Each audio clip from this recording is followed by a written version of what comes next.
Jesús Rodríguez Cortés, bienvenido a Teobytes.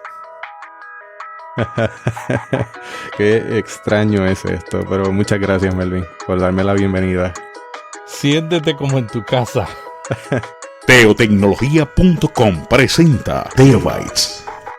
¿No vas a invitar al café? Sí, claro. Acompáñame con un café, pero un café de Puerto Rico. Yo he tomado café en todas partes del mundo, pero el de Puerto Rico siempre regreso al origen. No sé por qué, pero cuando voy a Puerto Rico y me tomo el café de allá, o me lo envían, siempre noto la singularidad. Así que eso es una indirecta. Vamos a enviarte el café pronto. Sabes que le envié café a Félix, a Locutor Co. Qué bueno. Sí, le envié café a Colombia. Mira, mis dos cafés favoritos, ahora que mencionas el café. Uno de ellos es de la Hacienda San Pedro en Jayuya. Particularmente un café que es un grano pequeño llamado caracolillo. Es una malformación del grano donde en vez de tener dos piezas, tiene una sola pieza y parece el caracolito caurí que utilizan los yoruba que se encuentran en la playa, que es un caracol que por un lado es plano y por el otro lado parece que tiene una boquita. Por eso se llama caracolillo. Entonces ese café lleva un tueste distinto y cuando uno lo muele y lo prepara, yo preparo café expreso, recién molido, bien prensado. El café libera unos sabores, luego de que tú lo consumes, de caramelo con cítrico. Y es riquísimo, no necesita ni siquiera endulzarlo, porque es un café dulce y no es ácido. Mi otro café favorito es uno de la Hacienda Pomarrosa. Ese está ya al sur de Puerto Rico, al norte de Villalba, o sea que queda al sur, pero en la parte norte de Villalba. En la montaña. En la montaña, exacto. Entonces es de altura y además de eso está sembrado, intercalado con árboles de pomarrosa. Entonces toda la pomarrosa y todas las hojas que sueltan el árbol la dejan en tierra y eso alimenta el café y tiene un sabor frutoso, caramelo, chocolate, riquísimo. La verdad es que yo disfruto mucho del café. Yo creo que mi audiencia lo ha percibido. Soy un catador de café. Me encanta. Lo consumo 1 o 2 veces al día con unas características particulares. Me gusta también el café colombiano, el café de Costa Rica. El café de la sierra allá en México también. Así que he probado café de diferentes partes y siempre lo disfruto mucho, mucho, mucho. Pues yo estuve recientemente en Indonesia y no me digas que te tomaste el café ese que se come un hurón o algo así. Es un café que dicen que es el mejor café del mundo porque hay un gato salvaje, parecido a un gato salvaje, y ese animal se come el café, lo procesa, al café le llaman cappuccino, pero el pup, o sea, cat y caca, cappuccino. Y entonces el café, el animal se lo come, el grano, dicen que solamente come el grano mejor del café, que no utiliza los cafés de media calidad. Luego lo fermenta en su cuerpo, luego el pupu lo ponen a secar, luego lo calientan en una olla de barro y crean el cat pup. ¿Tú lo has probado?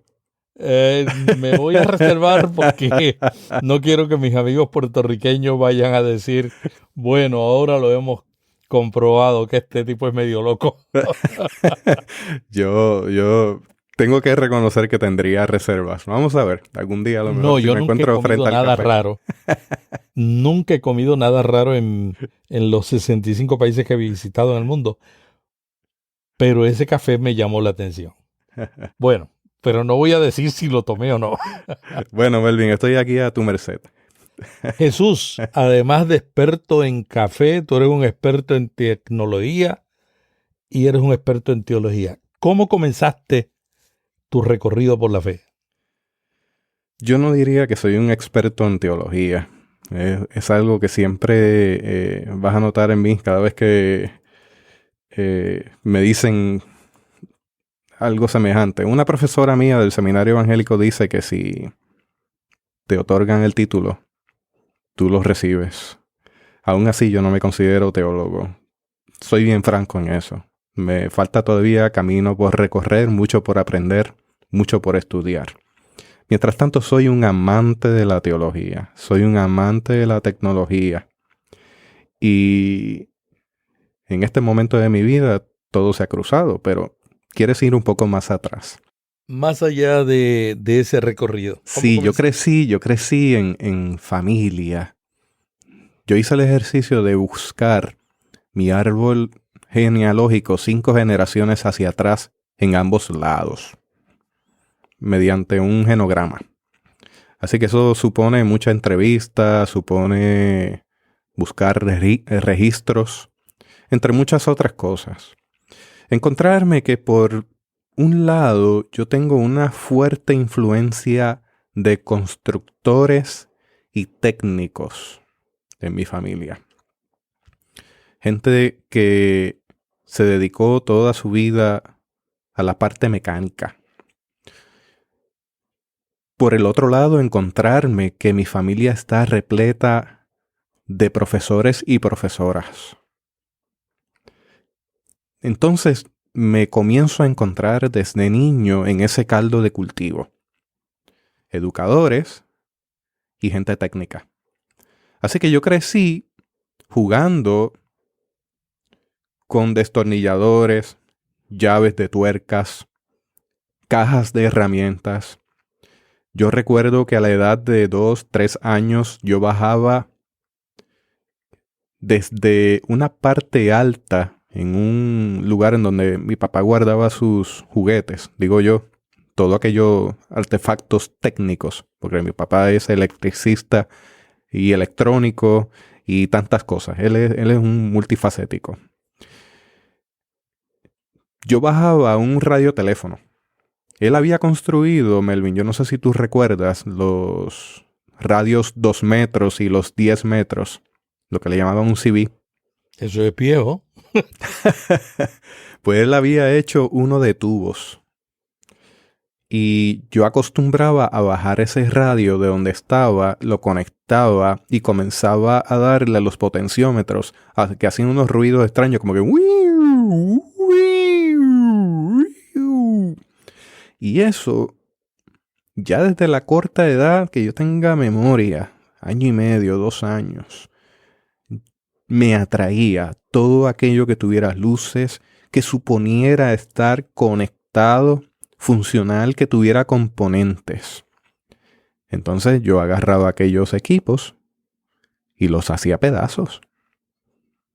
Lo que fuera, yo lo desmontaba para ver cómo funcionaba y lo volvía a montar. Recuerdo una vez ya a la edad de 5 años que mi papá tenía un televisor de 13 pulgadas en aquel momento, blanco y negro, en su cuarto. Lo último en la avenida. Lo último en la avenida. Yo tenía la costumbre de sacar aquel televisor a la sala para quitarle el caparazón, la cubierta, y empezar a sacar tubos, ponerlos y mirar acá y allá. Nunca toqué el panel de alto voltaje. Yo sabía que el panel de alto voltaje, que tenía un capacitor, una capacitancia, no se podía tocar porque aquello era caer patas arriba del golpe de voltaje que le daban. Mi papá llegó porque yo lo hacía en secreto.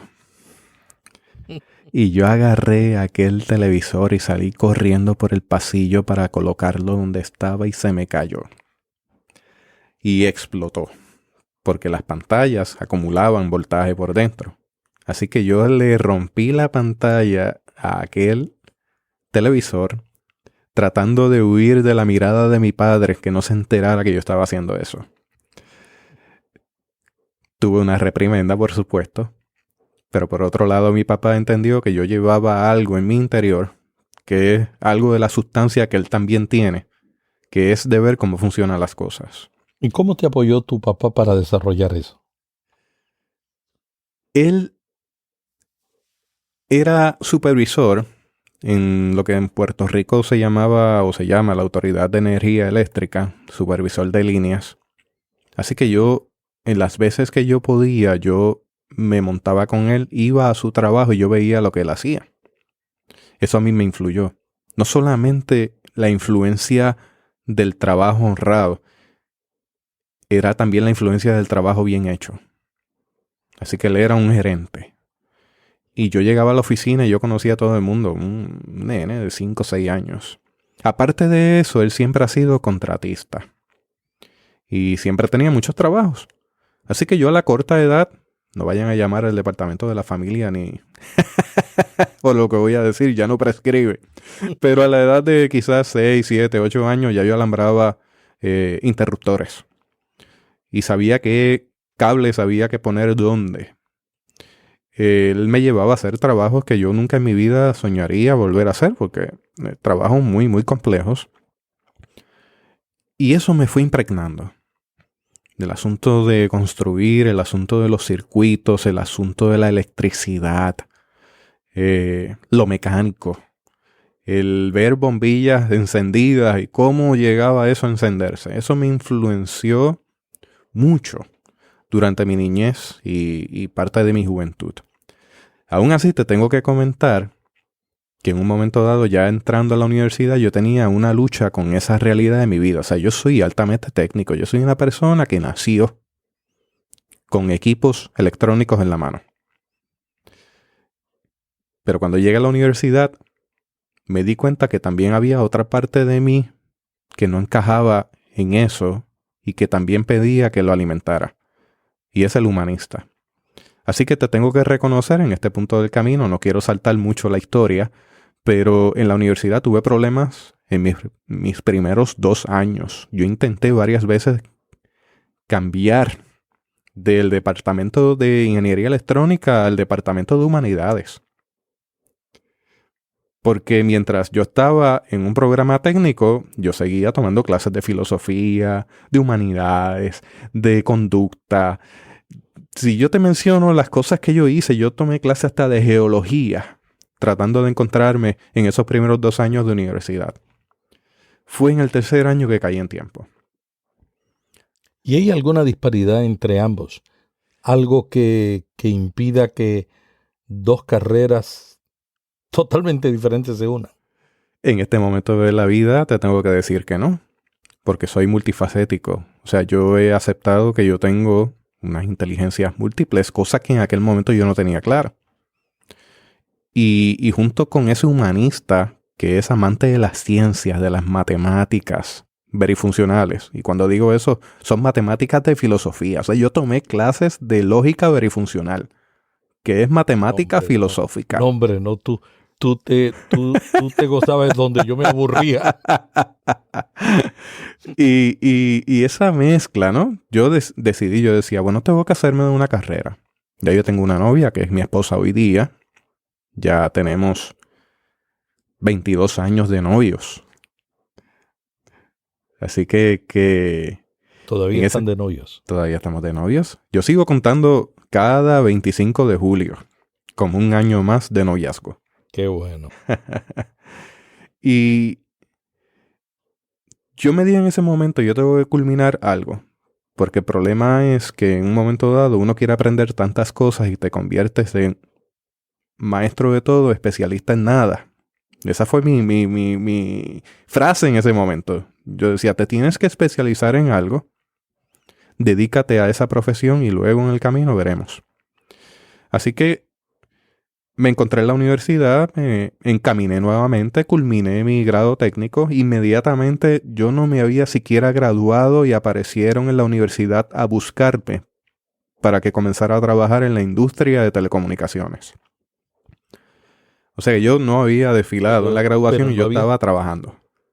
¿Pero estabas terminando el bachillerato, la licenciatura, sí, o ya maestría? No, estaba culminando la licenciatura, que sería el bachillerato. Es lo mismo en diferentes partes de América Latina, ¿no? Uh-huh. Pero a mí me faltaban días, o sea, varios días para culminar. Y yo comencé a trabajar, yo no sé si tú recuerdas, ese año 1998.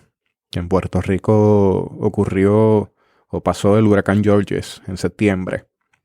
Así que todo estaba atrasado a nivel de universidad y la industria de telecomunicaciones andaba buscando gente nueva que pudiera añadirse al equipo de trabajo para la avalancha de tecnología y el atraso que había supuesto o lo que implicó un huracán de categoría 3 en aquel momento. Así que entro a trabajar estudiando. A mí me tuvieron que excusar en exámenes finales. Bueno, si te cuento es una locura. Pero de un momento a otro, en un abrir y cerrar de ojos, yo estaba metido en la industria digital. Porque en aquel momento había salido lo que era la red CDMA, que era la red de voz digital novedosa. O sea, yo me encontré... Era un momento histórico porque entre el 98 y el 2000, yo diría como hasta el 2002, fue un momento de cambio pero radical. Y precisamente me sumerjo dentro de ese cambio. Como un técnico especialista en el lugar por donde pasaban todas las comunicaciones. Todas y cada una de las comunicaciones de ese movimiento tecnológico digital. Así que tuve que aprender mucho. Fueron muchas las noches perdidas en sueño. No perdidas en conocimiento, sino muchas horas sin sueño, sin dormir. Mucha lectura, mucho estudio. Comencé a viajar, pero viajaba 3, 4 veces al año a diferentes lugares de Estados Unidos para capacitarme. Y estaba completamente inundado de información nueva y fresca, siempre presente en cada uno de los cambios. Simultáneamente, porque está el aspecto de Jesús Rodríguez el técnico, está el aspecto de Jesús Rodríguez el humanista, y por supuesto pues está Jesús Rodríguez el creyente, el hombre de fe, que también se va cultivando dentro de todo este proceso. Si me permites ir un poco atrás, yo me crío o me voy creciendo dentro de la tradición católica. Siempre tuve una sensibilidad espiritual. O sea, desde niño siempre me interesé por la gente. Me dedicaba a leer la gente. Si yo veía que alguien no estaba bien, yo me dedicaba a acercarme, a hablarle, a buscar qué le estaba pasando. En ese sentido, siempre estuvo ese aspecto de interesarme por la gente, por la conducta, por sus problemas. Y eso en conjunto, pues, me fue llevando a través de la Iglesia Católica, a través del catecismo. Yo me reunía con el párroco del área de la iglesia, hablábamos horas. Me la pasaba metido en la iglesia. Y siempre tuve esa inquietud. Ya llegando a la adolescencia, hubo un distanciamiento de la iglesia alrededor de los 12 años. Y en casa estaban sucediendo muchas cosas. Entre ellas que mi papá era un hombre que se embriagaba. Y con una persona que se embriaga, pues por supuesto, la pérdida de las inhibiciones lo llevan a actuar de manera que en ocasiones van contrario a lo que piensan o a lo que son en realidad. Así que fueron muchas las noches y los días difíciles. Y ahí tuvo mi padre un encuentro con el Señor. Una noche que llegó con la peor borrachera, con lo más embriagado que haya estado en su vida, y se acostó a dormir. Él sintió que algo lo apretaba y perdía el aire, y una voz le decía que si seguía haciendo lo que estaba haciendo, se iba a morir y no iba a tener salvación. Que al día siguiente fuera donde su amigo Francis, que él lo estaba esperando y le iba a hablar de él. Mi padre se levantó incrédulo y dijo, ¿cómo es esto? Fue a casa de Francis y para su sorpresa, aún embriagado, Francis lo estaba esperando en el balcón de la casa, en la parte de frente de la casa. Increíble, ¿eh? Y Francis le dice, Jesús te estaba esperando. Mi padre también se llama Jesús. Mi hijo ha heredado el nombre. Yo tuve protestas, pero en casa se fueron a votación mi esposa y mi hija y fueron 2-1. Y donde hablan las mujeres, No, los hombres somos muy obedientes. Yo hago lo mismo. Yo soy sometido, muy sometido. No, en realidad en casa no hay tal cosa. Somos de consenso. Pero en esa me la llevaron a votación. Y me pasaron el rolo, como decimos. Papi llega y Francis le comienza a hablar. Y mi padre comienza a llorar. Y para la gloria del Señor, porque el Señor es quien hace todas estas cosas a pesar de nosotros. Porque Francis no era una persona con estudios. Francis apenas podía leer, pero estaba lleno del Espíritu Santo. Y eso hace una diferencia tan grande. Una persona llena del Espíritu de Dios, con discernimiento espiritual, puede hacer tantas cosas grandes en el Señor. Pues Francis le puso la mano encima a mi papá y oró por él. Inmediatamente quitó la mano encima de él, ocurrió un milagro. Mi padre estaba sobrio. No olía a alcohol, ni a cigarrillo. Y estaba completamente lúcido. Ahí llegamos a la comunidad de fe. A través de mami también el aspecto de estar apegado a la fe. A través de la fe católica. Eso influenció también en mi vida. Y sería injusto si no lo dijera. Yo con mis hermanos y hermanas católicos soy muy, muy, muy apegado. Yo soy ecuménico. Eso es algo que debe quedar claro en este podcast. Yo creo que lo han notado esa traza a través de cada una de mis entrevistas. Yo soy ecuménico. Yo creo en la comunidad de los santos, en la comunidad de fe cristiana, sea la denominación que sea. Que no hay otra manera. Cuando uno crece y madura en la fe, uno realmente sabe establecer los límites, pero también entender que la fe va más allá de las cuatro paredes de la iglesia a la que uno le es fiel. Yo tengo una frase algo puertorriqueña para eso. Yo digo que no tenemos la sartén de la fe agarrada por el mango. Somos cristianos, pero no somos los únicos cristianos. Y también tengo que reconocer que siempre he tenido un alto grado de respeto y también acercamientos a otras formas de religión, entendiendo que hay diferentes experiencias. Así que si también hablo del ecumenismo, con mucho respeto también hablo del diálogo interreligioso con otras religiones. Y fuera de este empeño de pensar que mi fe es única, es también reconocer que la fe es amplia. Y en vez de enfocar en las diferencias, más bien es enfocar en lo que nos une, que son más las cosas que nos unen que las que nos separan de otras expresiones religiosas. Así lo veo. Yo no tengo problema con ello. Si usted pueda sentirse incómodo con esa expresión, pues le pido mil disculpas. Pero ciertamente esa ha sido mi vivencia. Melvin, ibas a mencionar algo. Todos tenemos errores teológicos o de interpretación de la Biblia. Yo no sé cuáles son los míos, me los imagino. Lutero cometió errores, pero también hizo una gran contribución a la iglesia, poniendo la Biblia en el lenguaje que la gente entendía todos los días y haciendo un énfasis en las Sagradas Escrituras como centro de la fe. El hecho de que cometió errores no podemos decir que vamos a rechazarlo. Entonces hay que aprender a vivir con otros, aunque piensen diferentes, pero en la centralidad tenemos muchas cosas en común.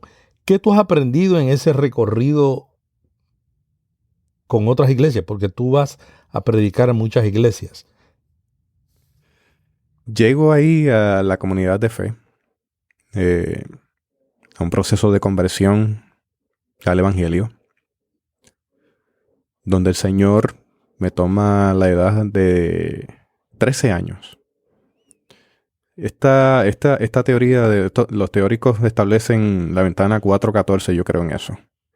El ser humano, particularmente adolescentes y niños, tienen una experiencia que les va a marcar toda su vida durante esa época.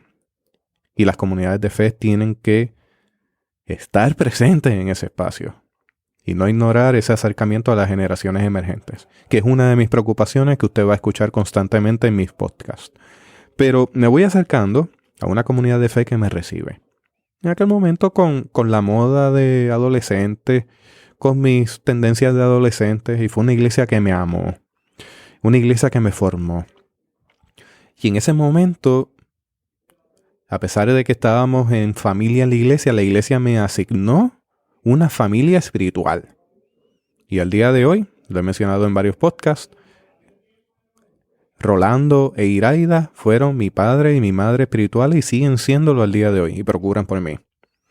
Fueron gente que me tomaron de adolescente, me llevaban a su casa, me llevaban a cenar.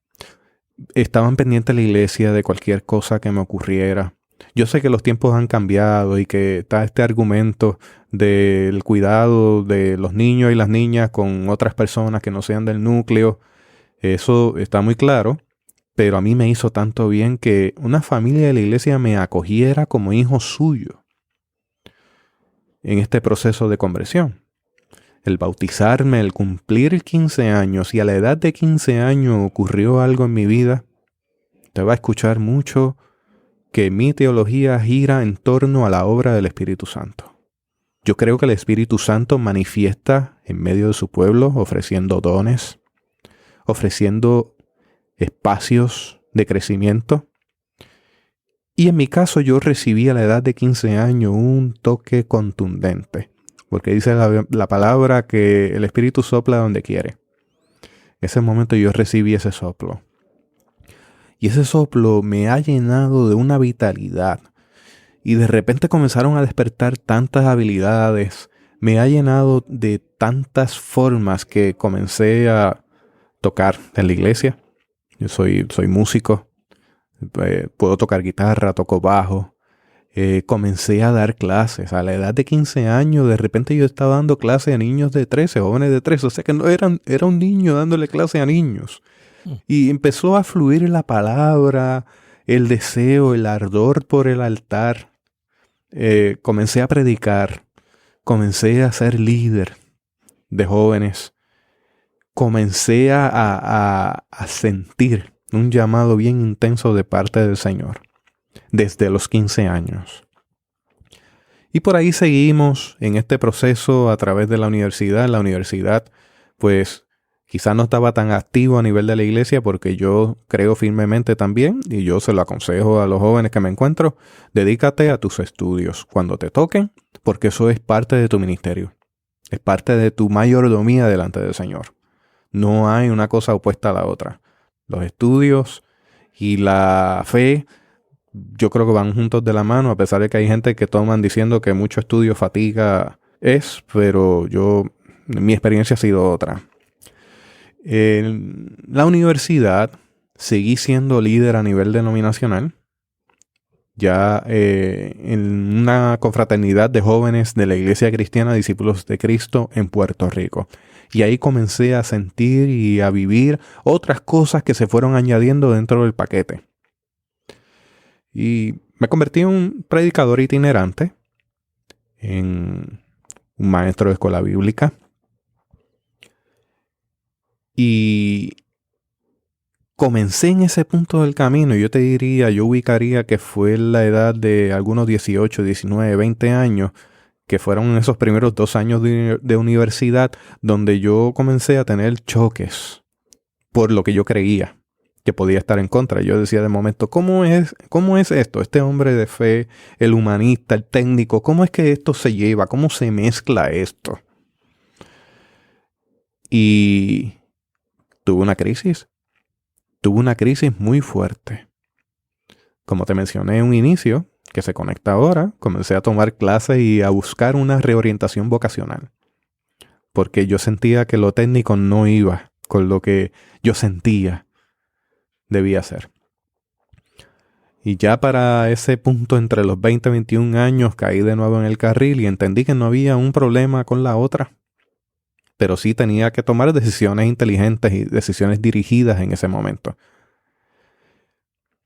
¿Qué te puedo decir? Luego de comenzar a trabajar en la industria, luego entonces de haberme casado, me casé a la edad de 22, 23 años. Que miro para atrás hoy y cuando veo la gente de 22, 23 años pienso que son niños. Y yo me casé siendo un muchachito, ¿verdad?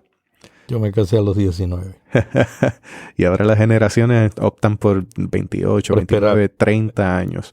Y yo creo que es inteligente hacerlo. Cuando uno mira hacia atrás. Jesús, ¿qué te llevó a estudiar teología? De ahí salté a seguir estudiando. Estudié en el Instituto Bíblico Juan Figueroa Unpierre, que es el instituto de la Iglesia Cristiana Discípulos de Cristo en Puerto Rico. Pero en ese momento hice un grado que es un diploma de acompañamiento familiar, enfocado en conducta, enfocado en dinámicas de familias. Usted va a ver siempre una traza dentro de lo que yo hago donde a mí me preocupa mucho las dinámicas de familia y me interesa mucho la conducta humana. Simultáneamente yo hice una maestría en administración de empresas con gerencia en tecnología. Así que yo andaba estudiando dos cosas a la vez.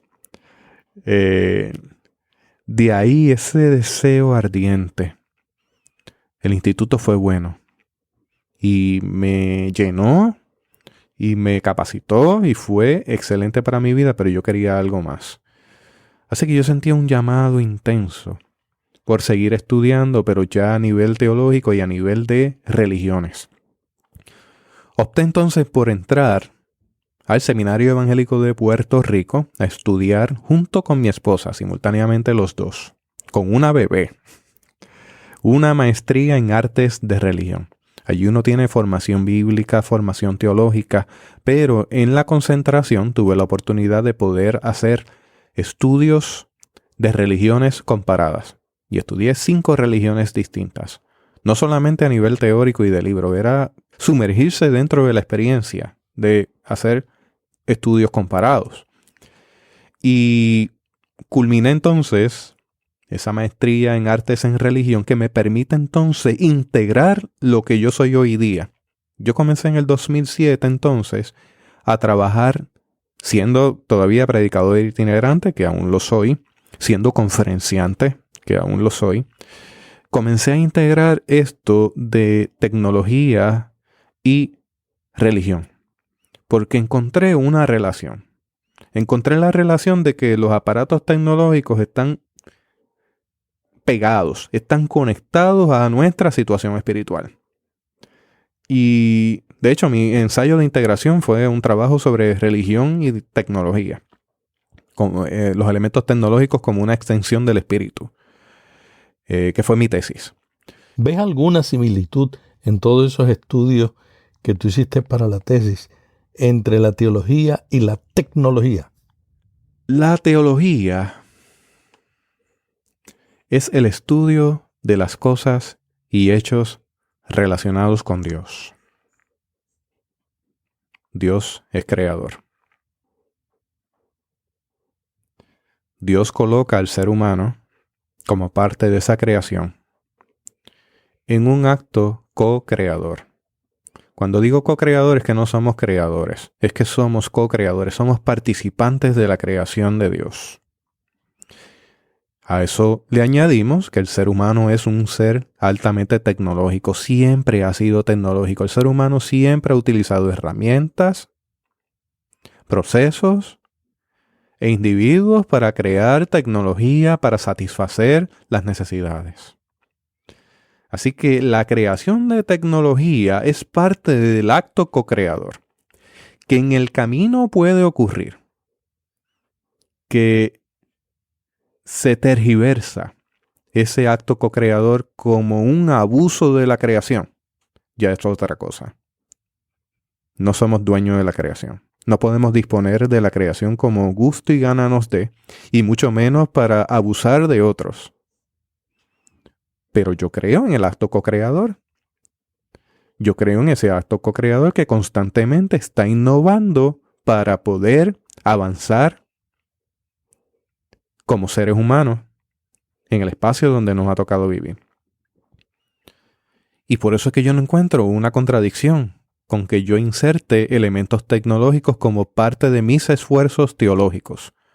Lo veo como un acto co-creador que permite que esta palabra, que se hace viva, que el estudio de Dios, que el estudio de las cosas y hechos relacionados con Dios puedan digitalizarse y llegar a otros medios, a otras personas en diferentes lugares, y que pueda bendecirle grandemente.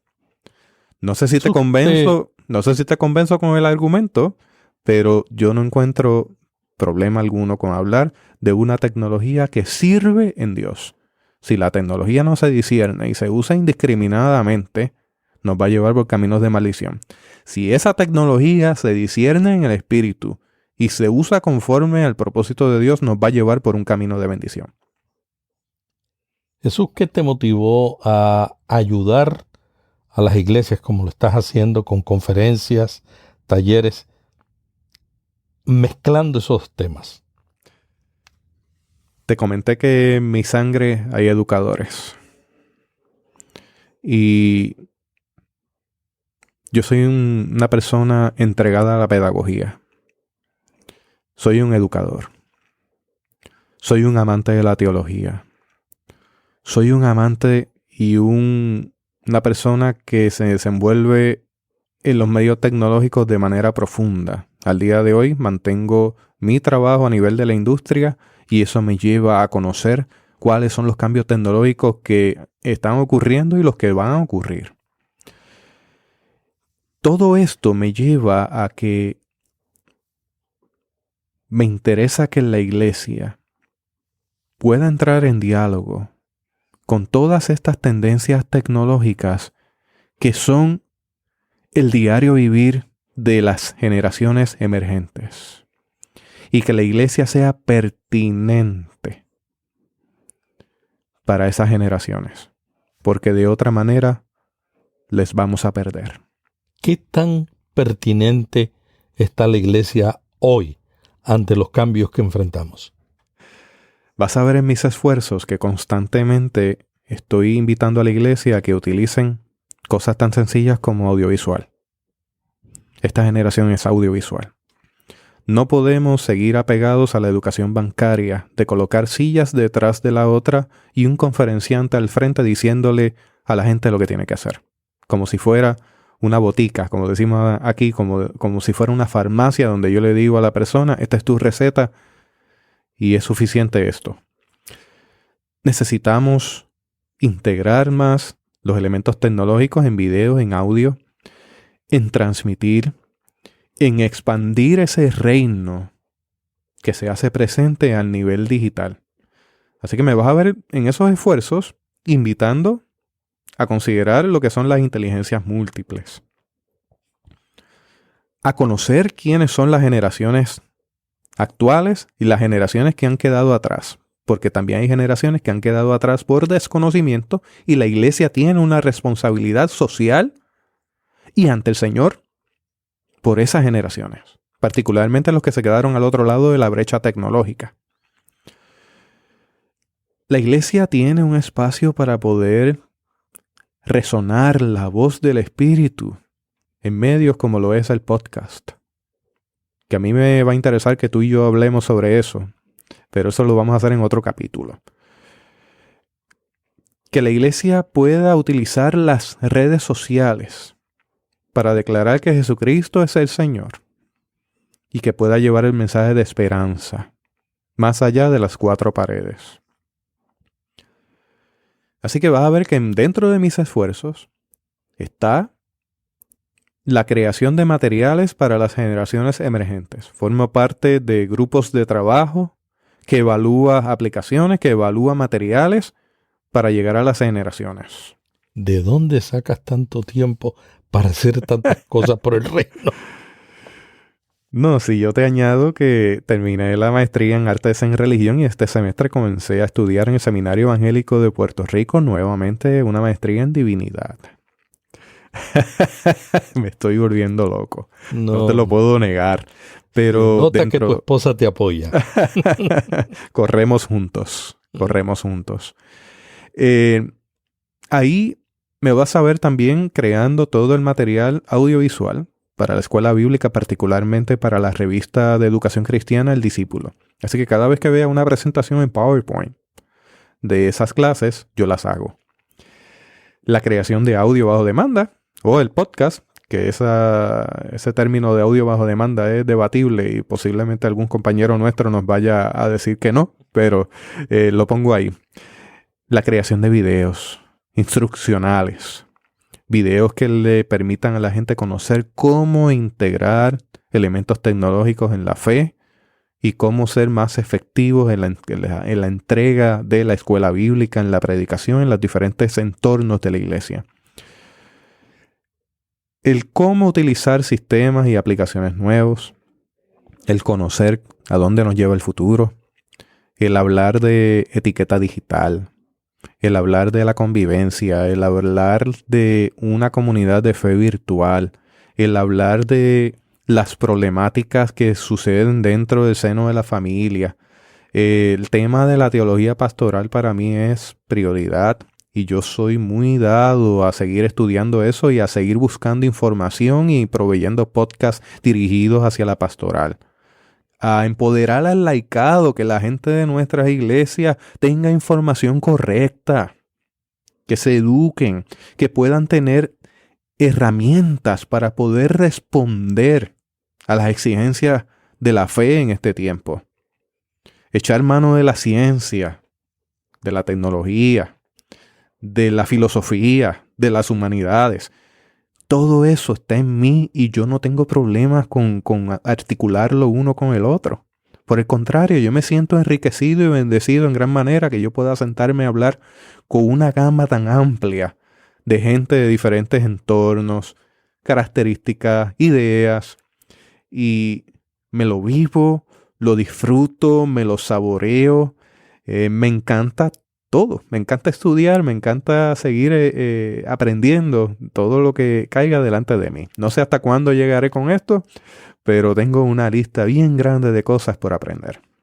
Jesús, ¿por qué escogiste un podcast como un medio para cumplir tu trabajo de ayudar a la iglesia? Te tengo que reconocer con un suspiro. Y me voy a confesar contigo, Melvin. La audiencia nos va a escuchar. Escogí el podcast y no sabía lo que estaba haciendo. Porque esto me ha transformado la vida. Esto me ha cambiado. ¿Cómo te ha cambiado? Me ha llevado a romper ideas, a evaluar ideas, a aprender cosas nuevas, a hablar con muchas personas. Me ha llevado a abrirme, porque una de las cosas por la que escogí el podcast es porque a mí me apelaba. Yo sentía que la persona que yo escuchaba al otro lado, por ejemplo el caso tuyo, me estaba hablando a mí. Y yo decía, bueno, yo tengo tantos esfuerzos a nivel educativo, a nivel de conferencia, yo tengo que estar repitiendo tantas veces esto. ¿Por qué no encontrar un medio donde yo pueda hacer una entrega que sea siempre verde, evergreen, o sea, que sea una entrega eterna de algo que a mí me preocupa profundamente y que muy pocas personas conocen, o que las personas que los conocen están esparcidas? Entonces yo digo, el podcast permite que a quien yo esté escuchando al otro lado me hable y yo puedo repetirlo tantas veces como yo quiera, por si tengo alguna duda, y siempre está ahí.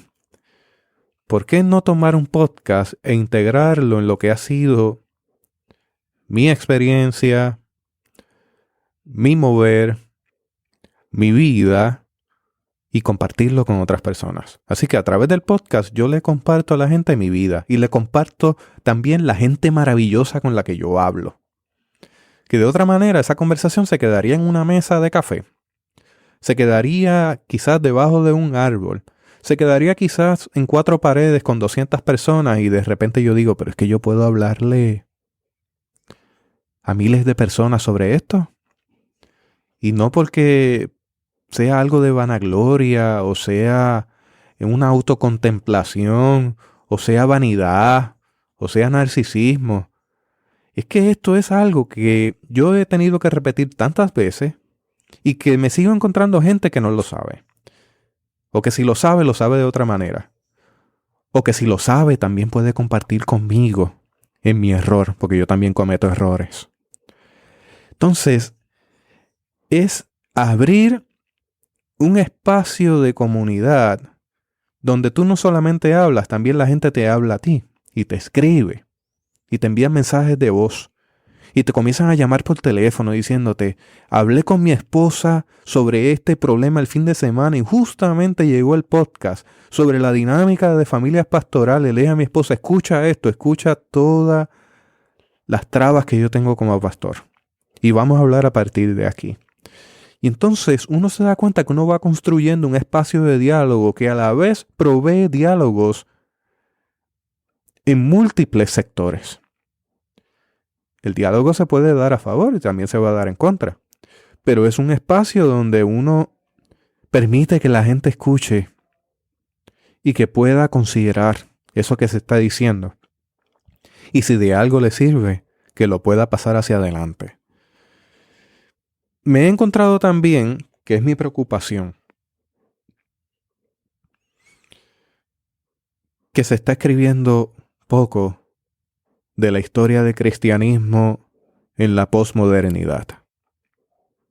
¿Cómo las generaciones futuras van a saber lo que está pasando hoy? Y yo he encontrado en el podcast un espacio de uno poder tomar fotografía de lo que está ocurriendo. Y yo aspiro que estos audios de aquí a 20, 50, 80 años los puedan escuchar mis nietos, mis bisnietos y decir, ese es mi bisabuelo, ese es mi tatarabuelo.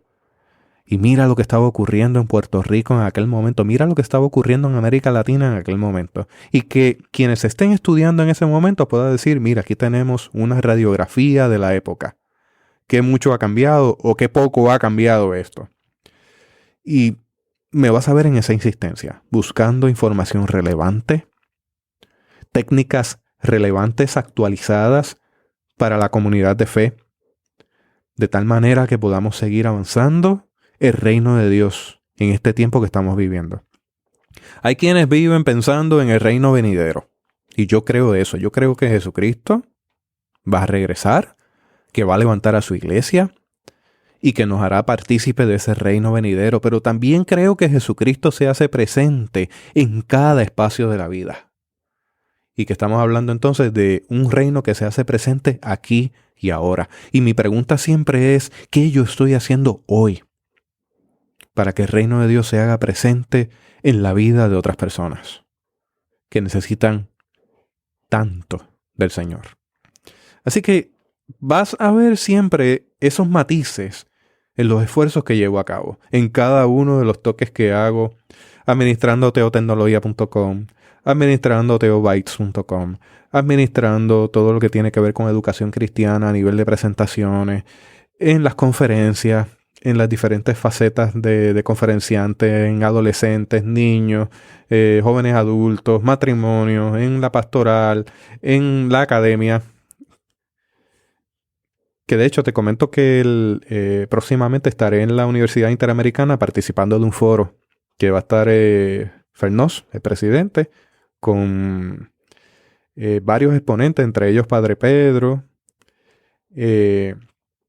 hablando sobre ética social, sobre los aspectos sociales. A mí me toca trabajar una sana convivencia en los tiempos de las redes informáticas. Así que voy a ser parte de esa conferencia a nivel de la Universidad Interamericana en Puerto Rico. Un foro pues un poco más abierto a diferentes entornos, a diferentes gentes de diferentes lugares. Y la experiencia que el Señor me ha permitido ahora me da esa elasticidad y yo doy gracias a Dios por ello. A mí me encanta yo poder entrar a un foro de educadores, entrar a un foro de iglesia, entrar a un foro técnico y poder hablar con esas tres ramas sin mayores dificultades, porque lo disfruto mucho y el Señor me ha permitido vivir en ese espacio.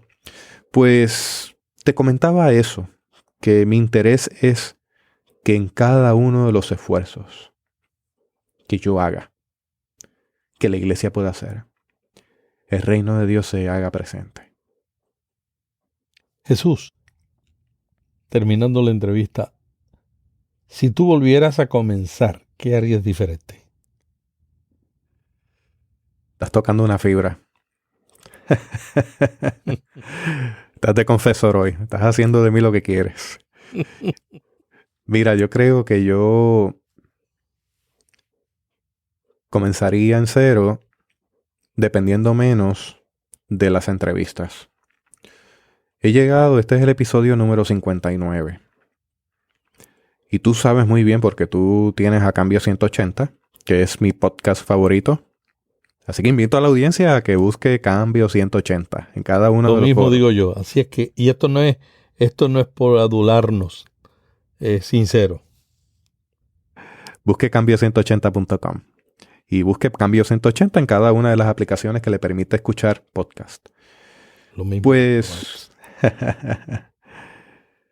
lo que tengo que decir es que yo no hubiese querido depender tanto de la entrevista porque por varias razones. Hay gente que se me intimida y después que quizás ha contestado afirmativamente a la posibilidad de entrevistarse cuando escucha el podcast o ve los artefactos que yo utilizo para grabarlo, de alguna manera pues deciden no hacer la entrevista por ahora y entonces comenzamos a aplazarlo. También tiene que ver con el nivel de ocupación. La gente que yo quiero entrevistar son gente de mucho calibre.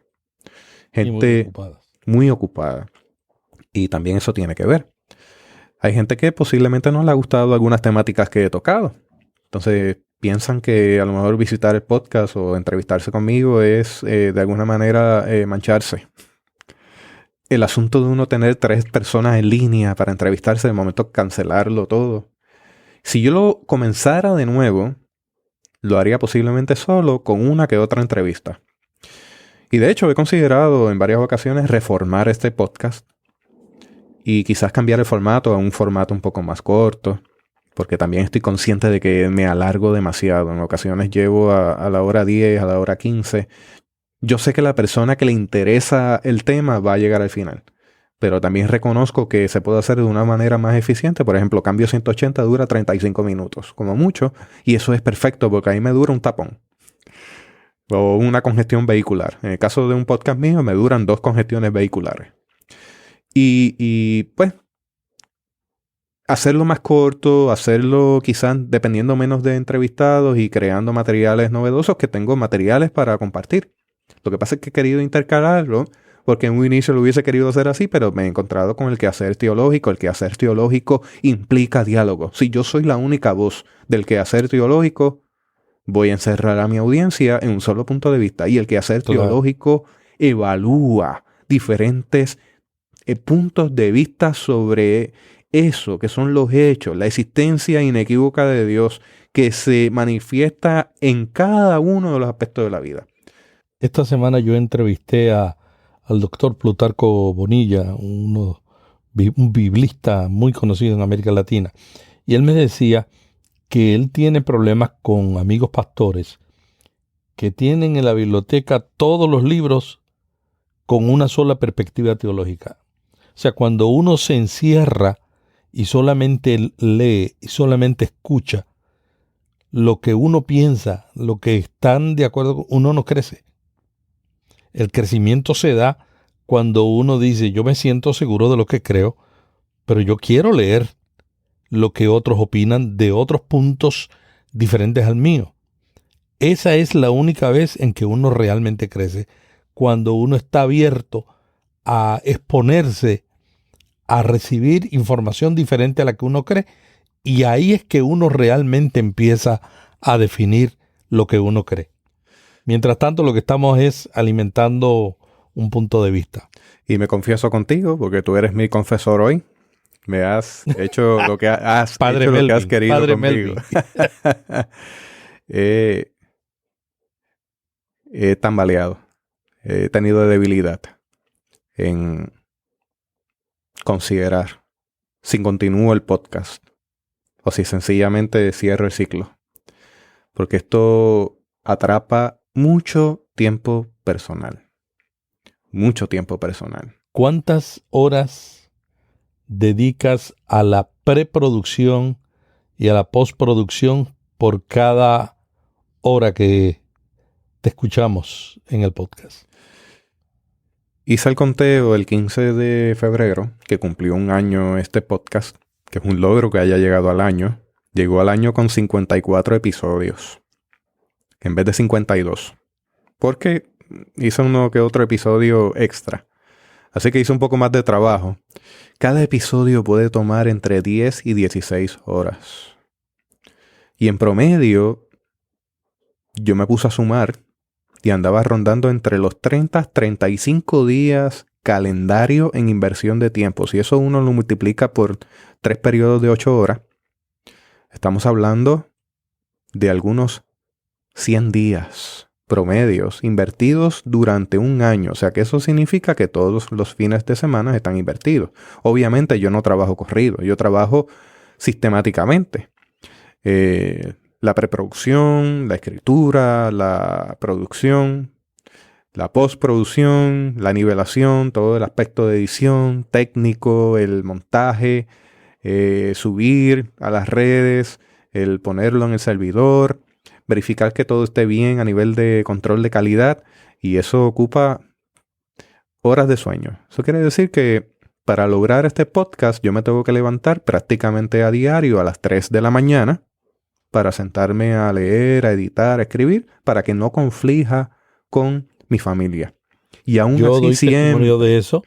Siempre hay una mordida por algún lado en asuntos de tiempo de familia. Así que uno está sacrificando tiempo de sueño, tiempo personal, tiempo que en ocasiones la familia necesita de uno y uno está sentado frente a una computadora y tiene que discernir y decir, bueno, sale el episodio, no sale, tengo que levantarme, vamos al médico, vamos a las medicinas, vamos a hacer esta gestión, vamos a atender a esta persona, con todo lo que implica tener una vida de familia con 2 niños, una niña y un niño, lo que implica ser activo en la iglesia, lo que implica ser un predicador itinerante, un profesor, un conferenciante, un estudiante también de teología, un podcaster. La verdad es que el título de podcaster es un título, wow, Melvin, esto es algo que yo había escuchado la palabra, la había visto, había leído algo, pero no es hasta que tú lo vives que tú sientes lo que es ser un podcaster. Yo creo que hay dos tipos de podcasts. Los podcasts donde se reúnen un grupo de amigos sin ninguna agenda y empiezan a hablar de los temas que les interesan, y ahí divagando y divagando, a lo mejor en una media hora tú escuchas 2 cositas que tienen valor. Y un podcast como el tuyo, donde te sientas, planeas el tema, buscas qué es lo del tema que le interesa a la gente, estudias al entrevistado, preparas la entrevista, la coordinas, la grabas, la editas, y eso toma tiempo. Y eso tiene que ver con el gran contenido. O sea, se puede hacer de otra manera, pero el contenido no va a ser del mismo valor. Así que me he encontrado, si cierro los ciclos de Theobites, si los continúo de alguna otra manera, haciendo episodios cortos, cambiando la modalidad de entrevista, quizá a cápsulas, me he encontrado al punto de decir, bueno, pues tomo un asueto. El problema de los asuetos es que se pueden prolongar. Y te tengo que reconocer que la carga es fuerte. Uno lo hace por amor. Uno lo hace con convicción. No espera nada a cambio. De hecho, yo sé que tú puedes testificar de esto, pero los costos son elevados.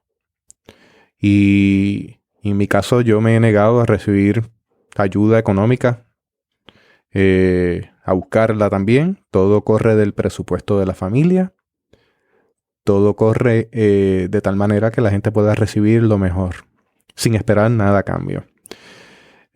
Así que te tengo que reconocer eso. Entonces, uno tiene sus altas, sus bajas de fe, pues a veces uno tiene sus altas en el podcast y también sus bajas. Es ver pues los resultados, ver los números han disparado en estos días y uno va dándose cuenta que está resultando, que le está bendiciendo a alguna otra persona. Esto también trae consigo el uno tener también que manejar la crítica.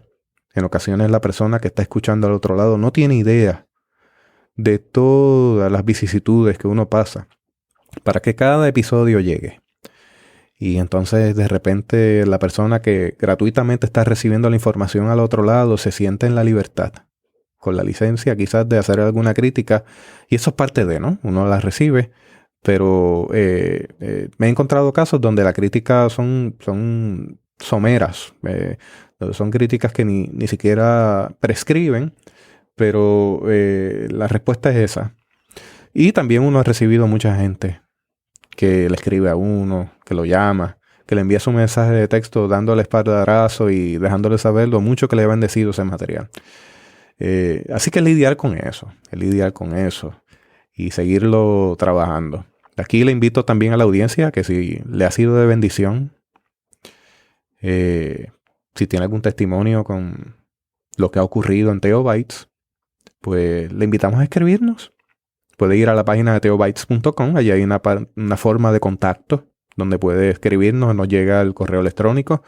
Me puede escribir a jrodriguez@teotecnologia.com, jrodriguez@teotecnologia.com.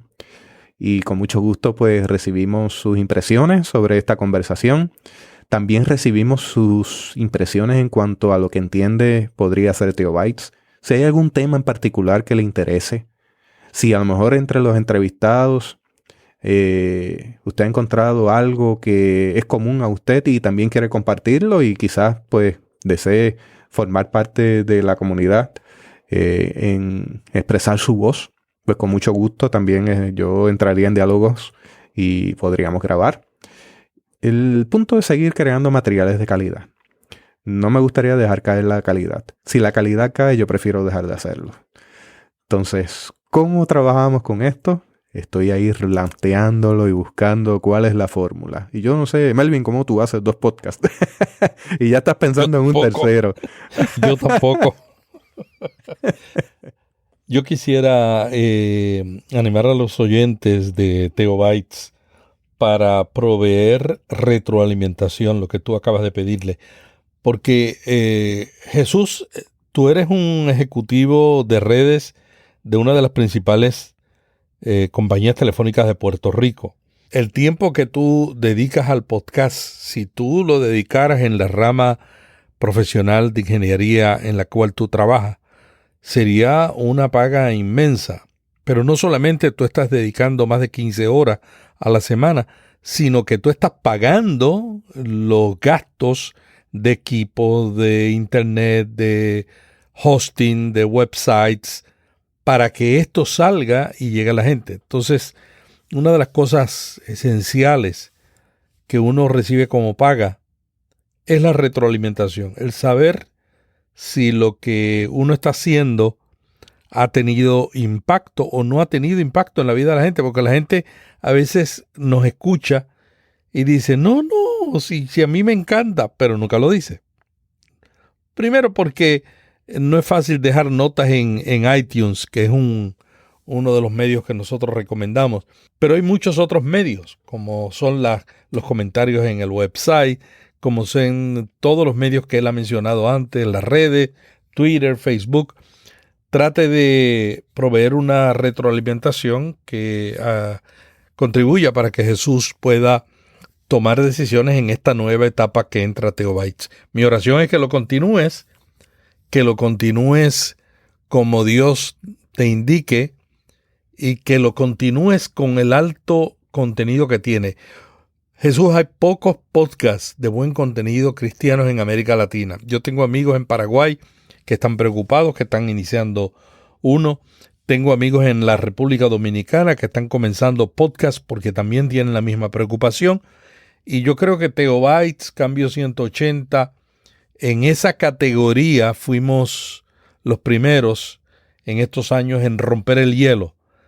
Pero esta categoría de podcast está llena de podcasts de sermones, pero la gente no encuentra en esa categoría de sermones lo que está buscando y que encuentra en otros. No quiere decir que los sermones no sean importantes. Sí son importantes, pero hay gente que está buscando otros contenidos que le ayuden a crecer en el conocimiento de Dios de una manera teológica, inclusive mezclando esto con la tecnología para implementarla en la iglesia. Qué bueno, Jesús, todo el trabajo que haces. Yo creo en el poder del Espíritu Santo y creo también que la gente debe ser empoderada con la mejor información que puedan recibir para que puedan vivir el Evangelio, para que puedan vivir siendo gente que hace que el reino se manifieste en sus medios. Bueno, quiero darle gracias a Jesús Rodríguez Cortés, el maestro de Teobytes, que hoy me permitió confesarlo. Y aquí el padre Melvin Rivera Velázquez de Cambio 180 dice que ha sido un privilegio este diálogo. Yo aprendo mucho con Jesús. Jesús dice que trabaja desde las 3 de la mañana y yo lo sé y puedo dar testimonio porque muchas veces yo le escribo a las 4 y él está contestando. Esas son las horas de nosotros dialogar. Gracias, Jesús, por esa dedicación al reino, por ese amor a la palabra, por ese convencimiento sobre el poder del Espíritu Santo y porque dedicas tu talento a la obra que muy poca gente tienen el talento y pudieran tener el tiempo, pero no tienen el talento. Y tú que no tienes el tiempo, dedicas tu talento para la gloria de Dios en esta área. Muchas gracias. Te pregunto dos cosas. La primera, ¿cómo titulamos este episodio? Estamos todavía en el podcast, no hemos culminado, esto es parte del diálogo. ¿Cómo te parece? ¿Qué tú crees que se puede poner como título? ¿Cómo titularlo? Esa es una pregunta que hay que pensarlo, porque tocamos tantos temas. Habría que pensarlo. Está bien, tú sabes que yo pongo los títulos de los podcasts casi siempre la segunda o la tercera vez que lo escucho. Sí, es que a mí me gusta ponerle un enlace corto. Tú y yo lo escuchamos más de una vez. Y cuando yo le doy la primera edición, digo, va por aquí el podcast. Después, cuando encuentro una coherencia temática en todo lo que hablamos, que puede ser diferente, pero que es coherencia, entonces ahí es que yo busco el título. Te ves, estamos pensando en el título, las notas, esto es un trabajo prolongado. Esto es un trabajo, la gente no tiene idea. Y luego el marketing en las redes sociales. Sí, pues mira, yo te voy a pedir que tú despidas como yo acostumbro a despedirlo. ¿Te atreves? Bueno. Es que no me acuerdo. Yo sé que tú invitas a un café. Bueno, pues yo voy a despedirlo entonces. Ok. Muchas gracias. Muchas gracias por escucharnos. Gracias, Melvin, por entrevistarme. Tengo un problema hablando de mí mismo. Por eso fue que te pedí que me entrevistaras, porque ya varias personas se han acercado diciendo, bueno, ¿y cuándo tú desfilas? Queremos escucharte, queremos saber más de ti. Así que ha tenido un poquito más de mí. Son muchas otras cosas, pero he querido abrirle la puerta a la intimidad de mi corazón, siempre dejándole saber que a Dios le debemos la vida y se la rendimos toda, en cada uno de los aspectos. Hasta aquí esta edición de Teobytes. Gracias por darnos el privilegio de llegar hasta ustedes a través de las redes informáticas. Será hasta el próximo episodio. Que la paz y la gracia de nuestro Señor Jesucristo sea con ustedes.